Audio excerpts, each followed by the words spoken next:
Yep, you saw me. There you go, guys. That's a fish. There you go, guys. That's unreal! Oh, this is such an awesome looking fish. Oh, yeah! Alright, guys, check that out. What's up, everyone? Scott the TroutHammer here, and today I got something gonna do completely different from anything else I've done on this channel. Can't really go fishing right now, and that's for health reasons. I'll explain that in a different video, but I had an idea for an experiment, and realized I pretty much had most of the stuff already on hand. Yeah, I think we could do it. And that is, I wanted to test the actual breaking strength of my fishing line. That means I'm going to hook up my fishing line to a nail I already have put into this workbench, and then I'm going to pull on it with my scale, and we'll see what weight it actually breaks at. But before we do that, I am trying to get this channel to go to 1,000 subscribers, and I need your help to do that. So if you could, please hit that subscribe button down there, the notify bell up there, so you're going to be the first to see all the great content that's going to come from this channel. If you subscribe, if your account setting is on public, I can read your name. I'll give you a shout out in my Saturday video, which, hey, today is. Today I've got shout outs for Austin Kirkland, John Oggo, Jacob Strickland, Gabriel Richards, and Lyle Burns. Thank you all so much for subscribing to the channel. It seriously means the universe to me, because that's how this is going to get to where I want it to be, where I can spread the fishing love throughout the world. And thank you also to everyone who subscribed that had your account settings on private. You guys know who you are. You guys are rock stars. And also, quick reminder, I'm giving away an Abu Garcia tackle satchel with 2 size 3700 tackle trays. And I'm going to do the giveaway for that probably in 2 weeks. Or rather, I'll announce the winner in 2 weeks. But until then, if you guys want to qualify, you guys need to like this video, subscribe to the channel, and in this video, I'll give you the comment that I want to see down below. All that will qualify you for the goodies, giveaway, shoutouts, subscribe. Best button to press. Alright, so I kind of ran an experiment with this already, where I tried to see if the camera would pick up the numbers on my scale, and I might need to turn the light off. Either I'll just leave the camera on right by the scale, and we'll see what it does. It should work. I might have to, show the actual number during editing on what number it breaks on, or what weight it breaks on. But, so if you guys haven't seen my setup over here before, almost all the fishing line I use is P-line, and I'm picky about my line. I want line that's going to last, I want line that is really castable, and I want line that breaks at a really high strength. And most of the line I use is either CX Premium, Fluoro Clear, because I've tested these lines before and I know that the breaking strength is higher than they actually say on the label, but also the diameter is really low. Like the CX Premium, 8-pound CX Premium, this is probably my #1 spinning rod fishing line ever, because that 8-pound has a diameter closer to 6-pound line and has a breaking strength closer to 10. So super durable, super versatile line. But I want to show you guys how I test this also to see exactly what the breaking strength of the line is. So first line I just want to show you because I love it so much and I want to prove it to you. First line I'll test is that 8-pound CX Premium. I'm just going to cut off a couple foot section. Don't need a whole lot for this test. And then I'm going to be tying them onto this nail that I have here. Just going to use a snell knot. So I actually use this nail for hanging some things, and also like if I have some old line on a spool that's not in my spool trays, I just stick it on there. Use that to spool it onto the rod. Alright, that knot is set. We're ready to test. We're actually almost ready. I'm going to tie the same knot to the hook of my scale. Alright, that knot's set. Now we're ready to test. Now I will say this because it's an important thing. Granted, this is pretty light and pretty small stuff we're doing. If you guys are going to try this at home, wear some safety gear. I value my eyeballs. I don't want them to get damaged. I suggest you do the same thing. Okay, scale. Why are you constantly automatically going to kilograms and not pounds? Make sure it's at 0. All right, and now we start to test. Make sure I get this at an angle to where it'll show. Oh, that's a problem I didn't anticipate. The nail's got some rough edges, so the line is breaking at the knot right here. You're coated in rubber. Also starting to wonder if the cold weather is going to play a factor into how this experiment goes. Might just have to try a warm weather experiment, but let's get back to it.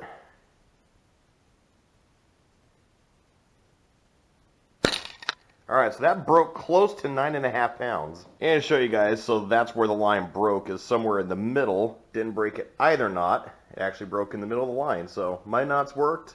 Like I said, that line says it's 8-pound test and it broke closer to 10. Now just sort of go directly across the line with strength rating. Let's test some 8-pound trilene, an old leader pack.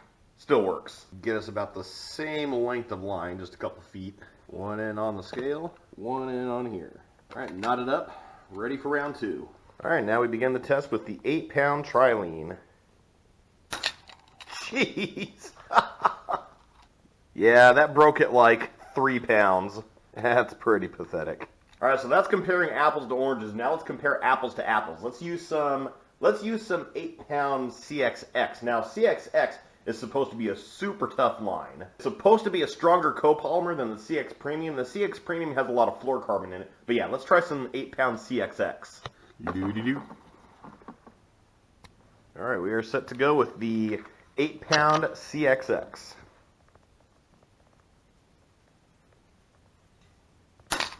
Yep, about 9 pounds. So pretty comparable to the CX Premium, but the CX Premium is actually a little bit stronger. All right, so let's test a different class of line. Let's go with some 10-pound fluorocarbon. This is fluorocarbon from Seaguar. This is the salmon and steelhead leader. Yeah, especially with fluorocarbon, it's real critical with the knot you're using because like the Palomar knot will break the fluorocarbon. So you want to, that's why I'm using a Snell knot just across all classes of lines. Same knot, same tying strength every time. However, should do a video sometime doing the same test for knot strength. Knots locked, ready to rock. Scale. I really need you to quit defaulting to kilograms. All right, so this is the 10-pound Seaguar salmon and steelhead leader. See if I can get the numbers on there. That's kind of sad. I mean, I know it's fluorocarbon. It's not really meant to stretch, but man, I don't know if you guys can see that, but look how frayed that line is. And it broke somewhere between 5 and 6 pounds.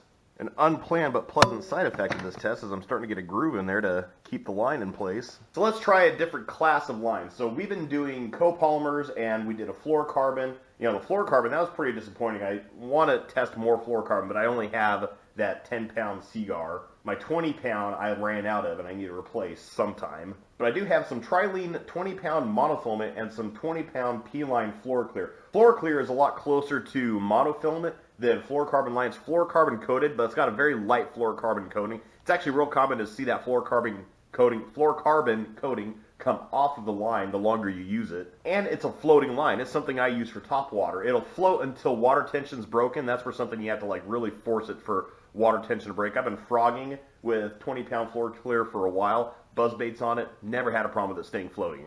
Now the benefit of the CXX we tested, those are supposed to be sort of middle of the road for line strength. They are allowed to stretch, but not as much.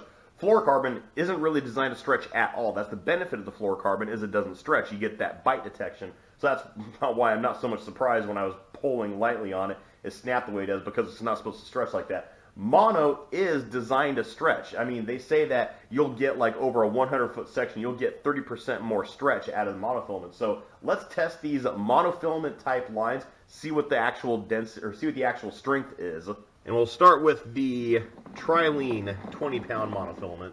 Stuff's designed to stretch, so I'm going to use a little bit longer of a leader. And yes, I am wetting all my knots as I tighten them. Don't want the knot to be the weak part of this test. I want to see what the line strength actually is. All right, so here we go with the 20-pound trilene monofilament.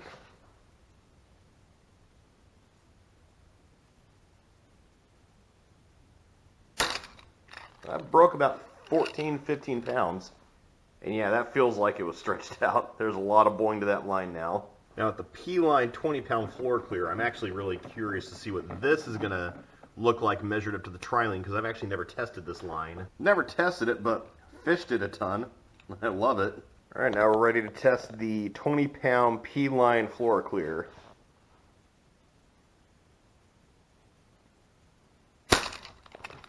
About the same. This line, though, doesn't feel like it was stretched that much. I mean, there's not as much play in this line. There's not as much springiness in the line. So comparing apples to oranges there, I mean, I'm surprised. In my mind, I was thinking the trilene wasn't going to be as strong as the fluoroclear, but I mean, it was a very small difference. It was like maybe a 1/4 pound difference. I'll have to freeze frame in editing to see exactly what it was. But I mean, the big difference is the mono had more give, had more bounciness to the line. The Fluoroclear didn't, and that's just because of the fluorocarbon coating. So now let's get into a real meaty class of line. Let's test some braid. Now, if you guys are unfamiliar with braided line, the stuff we've been testing so far, the copolymers, the fluorocarbon, the monofilament, braided line is a rope. It's braided strands of nylons that create more of a rope than actual fishing line. It allows for unbelievable knot strength. The line will float. There's no stretch to the line, so you get the best bite detection, but the biggest advantage of the braid is the strength to diameter ratio. 20-pound braid has the same diameter of 6-pound line. So, I mean, that's where you get the castability, and that's where you could put a lot more line on there. A lot stronger line. I mean, I use braid as a backing on every single rod I own. Just a good insurance policy. Now, I'm not going to test my 80-pound braid, and I'm not going to test my 65-pound braid. Let's stick with the lighter stuff. I'm going to do some 20-pound braid first. First thing I want to test has become my least favorite fishing line on the market. So I did a video a couple of months ago showing off the supposedly clear braided line, the translucent braided line. It's the 20-pound spider wire braid, and I've never been so disappointed with a fishing line in my life. So now let's test the breaking strength of the 20-pound spider wire versus some 20-pound P-line, which is the one fishing line I absolutely swear by, and that's the P-line XTB8 fishing line. Alright, you absolute disappointment. Probably never going to use this line again, so I don't mind wasting it. P-line will be a different feeling. Alright, don't know exactly how much more force this is going to take to snap the braid, but let's see. Alright, so this is the 20-pound spider wire translucent braid.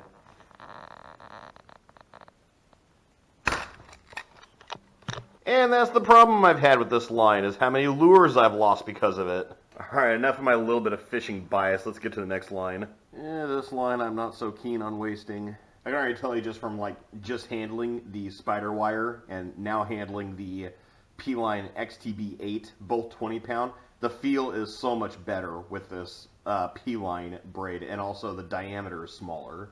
Now again, I'm not sponsored by P-line in any way, I'm just a little biased because I've used the line so much, I trust it as much as I do. Alright, here we go with the 20-pound P-line XTB8. Oh, nope, not slipping. That's the problem you have with braid, is sometimes your knot can slip. Okay, I'm going to use a new strand of line because the line slipped on that one. I'm using a fresh new strand, keep the experiment the same. But here's the 20-pound P-line XTB8 braid.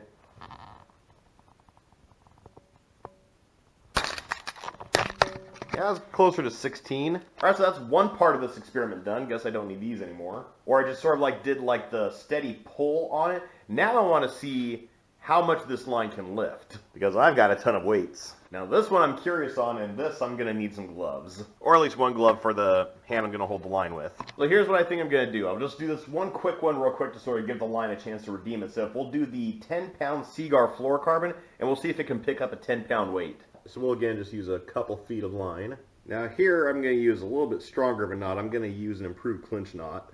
Alright, safety glasses back on just in case. Glove up the hand that's going to hold the line. Alright, so Seaguar, 10-pound fluorocarbon versus 10-pound lifting weight. Hey, it picked it up and then snapped. I can actually see that line fray as it was about ready to go. And since the breaking strength was rather impressive, I'm going to test the 8-pound CX Premium on this too. Alright. 8-pound CX Premium versus 10-pound weight. Whoa! That was interesting. The improved clinch knot just completely unwound. This line wasn't even tested at all. I'm going to try a snell knot. Experiment aside, I've never seen that happen before. Alright, test round 2. 8-pound CX Premium versus 10-pound weight. Nope. Let's up the stakes to a 25-pound weight. And let's see what 20-pound mono can do to that. And we're going to make sure that knot is nice and secure this time. Alright, I expect to see quite a bit of stretch with this, but here is the 20-pound trilene monofilament versus 25-pound weight plate.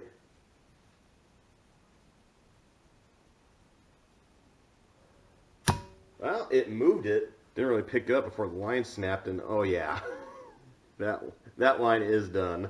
But here's what you might be surprised with. Let's test some 30-pound braid on this weight plate. And I know some people are going to be like, Palomar knot, Palomar knot. If you can find a way to get a Palomar knot on this, let me know.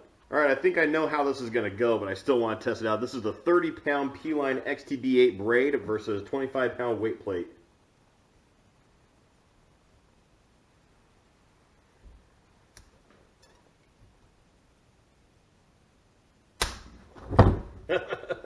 Almost able to pick it up off the table before the line snapped. Yep, and it broke at the knot. Yeah, the idea I had with that braid is that the knot was going to fail before the line would, and I was right. But that was a 25-pound weight versus 30-pound braided line. Theoretically, that line should have been able to lift that weight. But here's the thing about fishing line when you're testing fishing line, and you have to realize that you have a lot of things working in your favor when you're using the fishing line out on the water. You have your rod, you have your reel, you have the buoyancy of the water. All of these things are playing in your favor. So line is actually a lot stronger than you think it is. You know, these are just like dead weight pulling and just slow tension, seeing at what weight it breaks on. These tests aren't the way they test fishing line, but this is just like a practical test you could do at home to see if you're really getting your money's worth on what you buy. Speaking of which, I am not sponsored by P-Line at all. I already said that in the video. I'm just a little biased because they're the brand that I trust the most because, like I said, I'm super picky about the line I use. And I don't know about you guys, but this was fun. I want to start doing more experiments like this. Like I said, I do want to do a knot strength test also. I'm going to figure out a different way to do that in here somehow. But I want to know what you guys thought down in the comments below. I want to know what you guys thought the breaking strength was going to be on different lines. If you know, the experiment went the way you guys thought it would. If you guys were surprised by the results, and that comment, along with liking the video and subscribing to the channel, will get you qualified for this giveaway here, the Abu Garcia tackle satchel, and 2 size 37 tackle trays. And these tackle trays come with rust inhibitors inside them. They're really the best tackle trays I've ever used. Of course, I am trying to get this channel to grow to 1,000 subscribers, and I need your help to do that. So if you could please hit that subscribe button down there, the notify bell up there, so you're going to be the first to see all the great content that's going to come from this channel. And as I demonstrated at the start of the video, if your account setting is on public, I can read your name and give you a shout out. If your account setting is on private, thank you guys just the same. You guys know who you are, but yeah, shout outs, giveaway, subscribe, best button to press. And as always, got links down below to Patreon, to Instagram, to Facebook, all those goodies, other ways if you guys want to help support the channel. But other than that, thank you guys so much for watching. I hope you guys are enjoying your winter better than I am. And as always, tips up, tight lines, and have fun fishing.